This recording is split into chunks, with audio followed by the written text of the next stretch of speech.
नमस्कार, मैं हूँ रुचि शर्मा। वेब3 की तमाम बड़ी खबरें लेकर हाजिर हैं हम।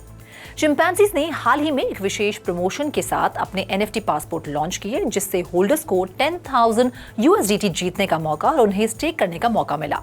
जैसा कि हम जानते हैं, युवाओं के बीच वाइल्ड लाइफ कंजर्वेशन में रुचि फिर से जागने के लिए एक यूनिक अप्रोच के साथ चिंपैंजी क्लाइमेट एक्शन में क्रांति लाने के लिए तैयार है। क्रिप्टो इंसेंटिवाइजेशन और एंटरटेनमेंट को अपनी कॉर्नरस्टोन के रूप में रखते हुए चिंपैंजी सस्टेनेबिलिटी सेक्टर में खुद को अलग करता है। केवल अवेयरनेस कैंपेन्स पर निर्भर रहने के बजाय ये रिजल्ट ड्रिवन अप्रोच अपनाता है। रिवॉर्ड्स का कॉन्सेप्ट विशेष रूप से कस्टमर्स को चिम्स कॉइन्स के बदले इन प्लेटफॉर्म्स के साथ एक्टिवली पार्टिसिपेट करने और जुड़ने के लिए आकर्षित करता है।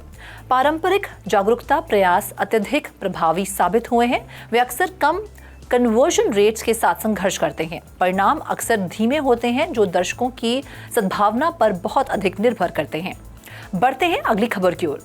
ऑस्ट्रेलिया पहला स्पॉट बिटकॉइन ETF लॉन्च करने वाला है, जो 2024 के अंत तक उपलब्ध होगा। ब्लूमबर्ग रेवल्यूशन के आधार पर जो एक स्पष्ट संकेत पर प्रकाश डालता है कि ASX कुछ फाइनेंशियल प्रोडक्ट्स को हरी झंडी देगा।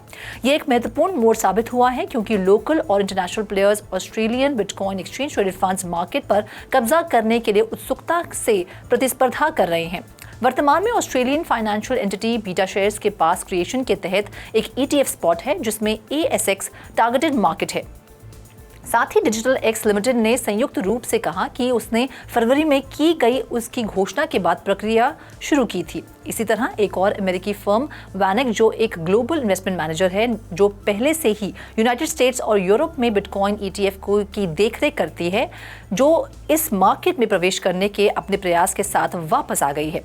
ASX ऑफिसर ने पुष्टि की है कि नए क्रिप्टो ETFs को लिस्ट करने के लिए विभिन्न संभावित जारीकर्ताओं के साथ प्रक्रिया पहले से ही चल रही है। हालांकि अधिकारियों को अपनी ब्रीफिंग के दौरान बातचीत के बारे में ठोस जानकारी देनी चाहिए थी। बाकी अहम खबरों के लिए करते हैं विशाखा का रुख। डिजिटल जुल्फा नेटवर्क एक पहल जो कि pan Armenian intellectual, technological, commercial और कल्चरल पावर को एक साथ लाती है, फास्टेक्स वर्क्स वर्चुअल प्लेटफॉर्म पर मेटावर्स में अपना पहला सेंटर लॉन्च करेगी। इस पहल का उद्देश्य डिजिटल मार्केटप्लेस के माध्यम से दुनिया भर से आर्मेनियन और इंटरनेशनल कंपनीज को आकर्षित करने के लिए न्यू जुल्फा की 300 साल पुरानी रिच कमर्शियल और कल्चरल हेरिटेज को पुनर्जीवित करना और 21वीं सदी को रिवाइव देना है। पहल के ऑर्गेनाइजर्स घोषणा कर रहे हैं कि कंपनियां अब फास्टेक्स वर्क्स प्लेटफॉर्म पर डिजिटल जुल्फा नेटवर्क में शामिल हो सकती हैं और वे लंबे समय तक चलने वाली पार्टनरशिप के लिए आमंत्रित भी कर रहे हैं। मेटावर्स एनवायरनमेंट में आर्मेनियन कंपनियां टोकन और क्रिप्टो करेंसी जैसी इनोवेटिव ट्रेडिंग मेथड्स का उपयोग करने में सक्षम होंगी। अब बढ़ते हैं अगली खबर की ओर।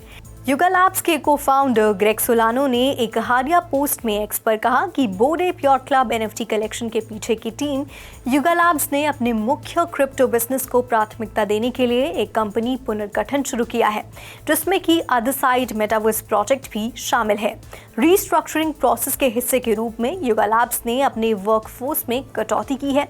हालांकि कंपनी ने प्रभावित एम्प्लॉयज की संख्या निर्दिष्ट नहीं की है। सोलानो ने कहा कि युगा लैब्स ने अपना रास्ता खो दिया है और उसे छोटी, अधिक चुस्त और क्रिप्टो नेटिव टीम बनने की जरूरत है। उन्होंने युगा लैब की शुरुआती सफलता को आसान मोड पर गेम खेलना के रूप में संदर्भित किया, जब NFTs पर क्रिएटर रॉयल्टी तेजी से बढ़ रही थी, लेकिन आसान तरीका खत्म हो गया था। सोलानो ने कहा कि युगा लैब्स अब हार्ड मोड में है और ये कम्युनिटी के इनक्रेडिबल सपोर्ट के साथ 0 से 1 की ओर जा रहा है। Over to you Roshni.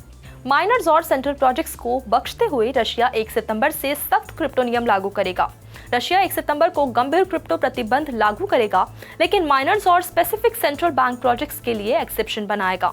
State Duma की फाइनेंशियल मार्केट कमेटी के एंटोली यक्साकोव के नेतृत्व में ये पहल बढ़ते वैश्विक तनाव के बीच रूबल को मजबूत करने और क्रिप्टो क्षेत्र का प्रबंधन करना चाहती है। अपकमिंग लॉ डिजिटल रूबल सहित रशिया के भीतर जारी क्रिप्टो करेंसी के उपयोग को सीमित कर देगा। यक्साकोव ने कहा कि मेन करेंसी के रूप में रूबल की भूमिका को संरक्षित करने के लिए ये कदम आवश्यक है, क्योंकि क्रिप्टो करेंसी वर्तमान में कुछ आर्थिक क्षेत्रों में इसका स्थान ले रही है। हालांकि कानून क्रिप्टो माइनिंग और सेंट्रल बैंक से संबंधित एक्सपेरिमेंटल प्रोजेक्ट्स को रशिया की टैक्स इनकम में उनके महत्वपूर्ण योगदान के कारण इन प्रतिबंधों से बाहर रखता है, जो इंटरनेशनल ट्रेड के लिए लिक्विडिटी में लगभग $2.59 बिलियन है। तो आज के लिए फिलहाल इतना ही। ऐसी Web3 से जुड़ी खबरों के लिए देखते रहिए 3.0 TV। ऐसी और ज़्यादा अपडेट्स के लिए हमारी वेबसाइट www.3versetv.io पर लॉग ऑन करें या फिर स्कैन करें QR कोड। Thank you.